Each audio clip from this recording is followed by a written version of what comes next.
नमस्कार, जय हिंद, सत श्री अकाल दोस्तों। मैं नरेंद्र सिंह फिर हाजिर हूं आप लोगों के लिए लेकर सोशल स्टडी का एक वीडियो। जी हाँ दोस्तों, आज अपन पढ़ने वाले हैं क्लास 10 आरबीएससी का यूनिट 5 डेमोक्रेसी। हाँ, आरबीएससी इंग्लिश मीडियम का आपका जो चैप्टर है, चैप्टर नंबर 5 डेमोक्रेसी, वो आज अपन स्टार्ट करने जा रहे हैं। और इस चैप्टर में अपन क्या पढ़ेंगे? डेमोक्रेसी, डेमोक्रेसी की मीनिंग, डेमोक्रेसी के जो आपके कंटेंट है, वो सारे content, types of democracy and democracy के जो रूल्स है और जो फॉर्मेट्स है, वो अपन इस चैप्टर के अंदर पढ़ने।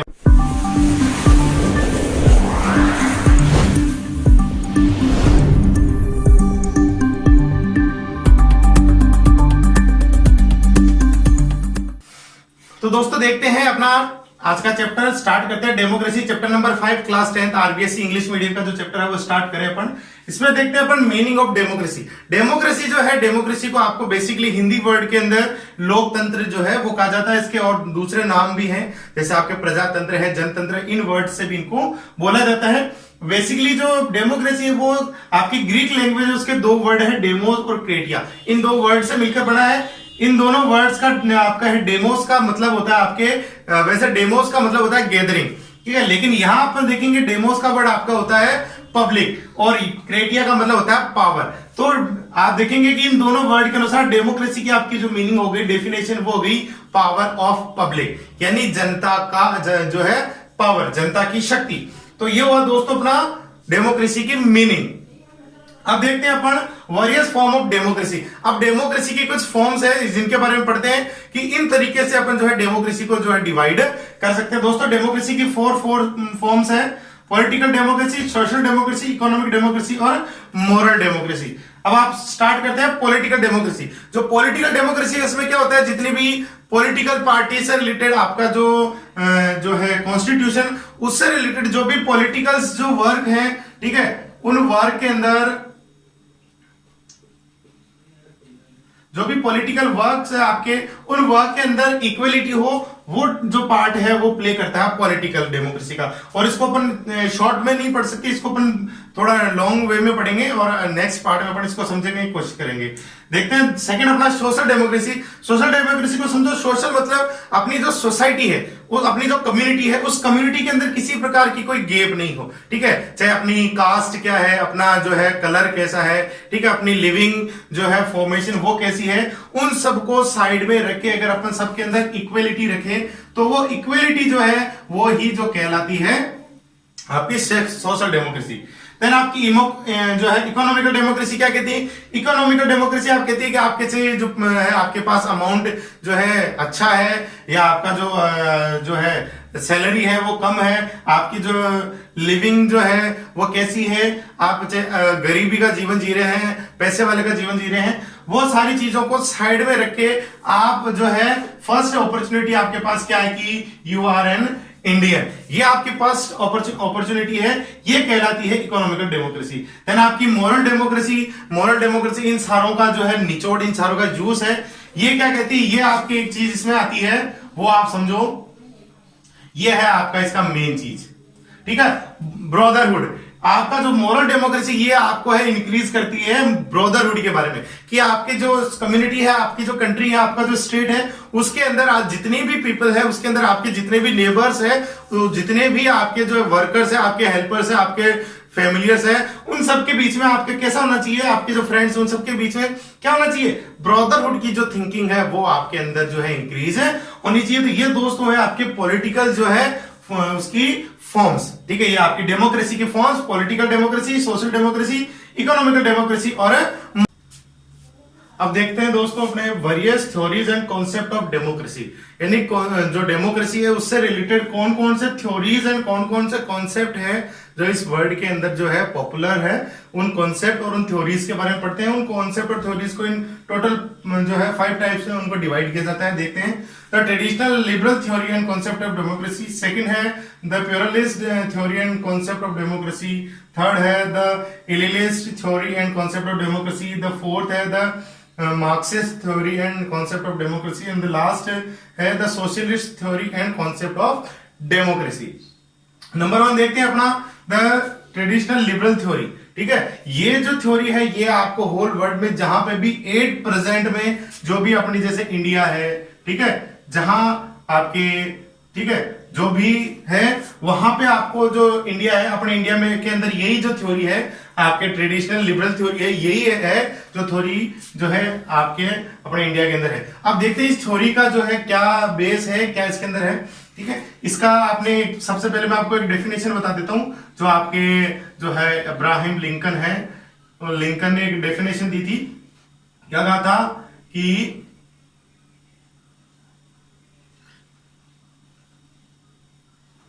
of the public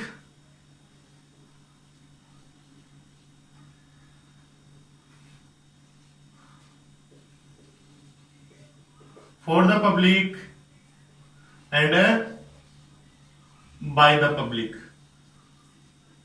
ये एक डेमोक्रेसी की डेफिनेशन दी थी कि of the public, for the public and by the public, और इसे आप of the people, for the people and bye the people के रूप में भी याद कर सकते हैं। जरूरी नहीं आप पब्लिक लिखो, पीपल लिखो, बात एक ही है।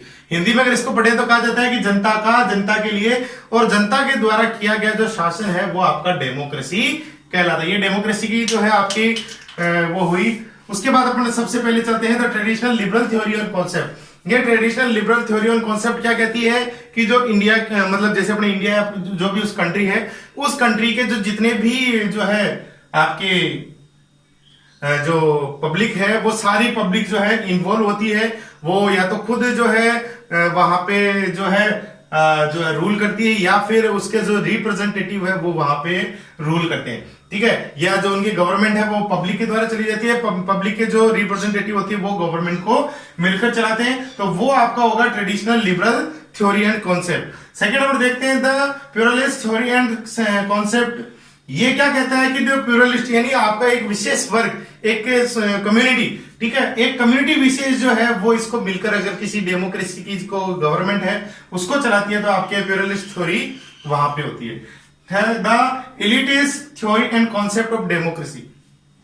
ये आपके क्या कहते हैं कि एक कोई पावरफुल हो, ठीक है, कोई पावरफुल कम्युनिटी है या एक विशेष कम्युनिटी, एक विशेष समुदाय है, वो मिलकर अगर चलाता है तो ये है the Marxist theory and concept of democracy. ये आपके मार्क्सिस्ट यानी मार्क्सवादी, ठीक है, वो थ्योरी क्या कहती है कि जिनके पास में पैसा हो, ठीक है, जो पावरफुल हो, ठीक है, जो मनी पावर जिनके पास हो, वो जो कम्युनिटी है वो मिलकर के आपके अगर डेमोक्रेसी चलाती है तो मार्क्सवादी होगी। एंड सोशलिस्ट होगा आपकी, ठीक है, एलिटिस्ट और मार्क्सिस्ट इन दोनों का एक मिक्सचर है।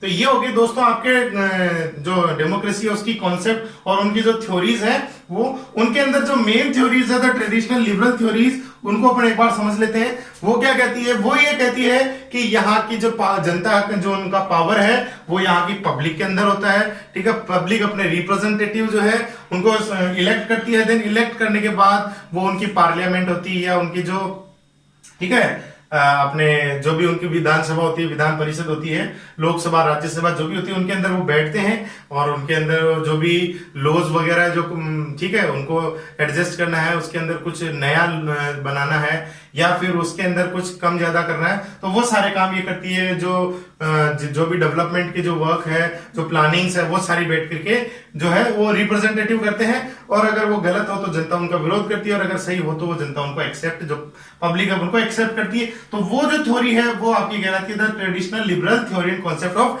डेमोक्रेसी, और यही जो थ्योरी है वो अपने इंडिया के अंदर चलती है। तो अब दोस्तों देखते हैं कि डेमोक्रेसी कितने टाइप्स की होती है। ये थ्योरीज होगी। अब देखते हैं द टाइप्स ऑफ डेमोक्रेसी। अब दोस्तों अपन देखते हैं काइंड ऑफ डेमोक्रेसी की डेमोक्रेसी जो है वो कितने टाइप्स की होती है। तो दोस्तों देखते हैं डेमोक्रेसी के यहां पे अपने हैं 2 टाइप्स है, वो 2 टाइप्स देखते हैं कौन सा है। एक तो है आपकी डायरेक्ट डेमोक्रेसी और एक है आपकी इनडायरेक्ट डेमोक्रेसी। दोनों के अंदर डिफरेंस देखो क्या है।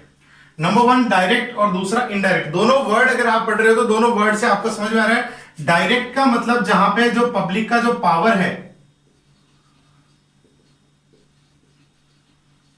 ठीक है, वहां की जो गवर्नमेंट होती है, उस गवर्नमेंट में पब्लिक का जो पावर है अगर वो डायरेक्ट हो तो वो अपनी डायरेक्ट डेमोक्रेसी होगी, और वहां पे पब्लिक का पावर जो है डायरेक्ट नहीं हो, बीच में क्या हो, इसको अपन डायरेक्ट की जगह अपन ये भी कह सकते हैं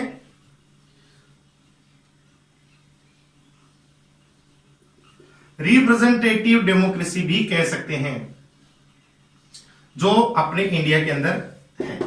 ठीक है, यानी यहां पे या पब्लिक का जो है पावर तो होता है, गवर्नमेंट जो है वो पब्लिक ही इलेक्ट करती है, लेकिन क्या होता है, इलेक्ट तो गवर्नमेंट जो है पब्लिक करती है, लेकिन क्या करती है, पब्लिक जो है अपने जो रिप्रेजेंटेटिव्स होती हैं सबसे पहले उनको इलेक्ट करती है, और फिर वो रिप्रेजेंटेटिव्स जो है वो जो है जो पावर है वो उनके हाथ में हो जाता है। ठीक है, अब जो गवर्नमेंट का जो पावर है वो आपके जो रिप्रेजेंटेटिव्स होते हैं वो रिप्रेजेंटेटिव्स के अंडर में होता है, तो वो आपकी होगी इनडायरेक्ट या रिप्रेजेंटेटिव डेमोक्रेसी। और जहां पे आपकी जो पावर है वो पब्लिक के पास में, गवर्नमेंटल जो पावर है वो पब्लिक के पास में हो, तो वो आपकी हो गई डायरेक्ट डेमोक्रेसी। अब इसमें देखो, डायरेक्ट डेमोक्रेसी और इनडायरेक्ट डेमोक्रेसी ये दोनों क्या चीज है। अब डायरेक्ट डेमोक्रेसी के अंदर आप देखो कि जैसे कोई भी गवर्नमेंट है, उस गवर्नमेंट को कोई वर्क करना है तो वहां जो भी इलेक्शन है आपके, ठीक है, इलेक्शन के जो भी वर्क है, अब वो इलेक्शन क्या करती है, वहां गवर्नमेंट इलेक्शन नहीं करती है। ठीक है, वहां की जो गवर्नमेंट है वो पब्लिक डिसाइड करती है, जैसा कोई भी काम हो तो वो पब्लिक सीधा डायरेक्ट डिसाइड करेगी। कुछ जो चेंज, उनका जो कॉन्स्टिट्यूशन है उसमें कुछ चेंजेस करने हैं तो पब्लिक खुद डिसाइड करती है। ठीक है, और ये जो है पहले छोटी छोटी जो आपके स्टेट्स होते थे उनके अंदर ये ऐसा चलता था, लेकिन जो बड़ी जो कंट्रीज होती है उनके अंदर ये चीजें नहीं चलती। 8% में केवल आपका जो स्विट्जरलैंड है, स्विट्जरलैंड में आपकी ये जो है डायरेक्ट डेमोक्रेसी है, बाकी 8% में वर्ल्ड की किसी भी कंट्री में आपकी डायरेक्ट डेमोक्रेसी नहीं है।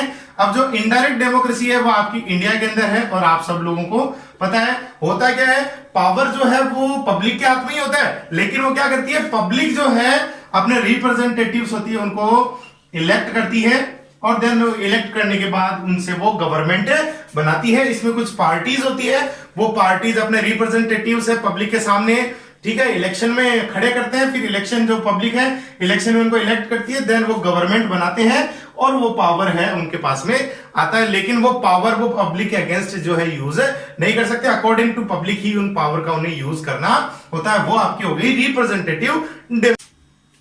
अब नेक्स्ट अपन देखते हैं दोस्तों कैरेक्टरिस्टिक ऑफ डेमोक्रेसी, यानी डेमोक्रेसी के जो कैरेक्टरिस्टिक्स है वो देखते हैं, यानी इसकी क्या क्या विशेषताएं है, वो विशेषताएं अपन देखेंगे इन 5 टॉपिक्स के अंदर। Rule of the people, rule made by the people, democracy is a means of an end, सबसे बड़ी चीज ये है कि democracy is the mean to an end, not be an and.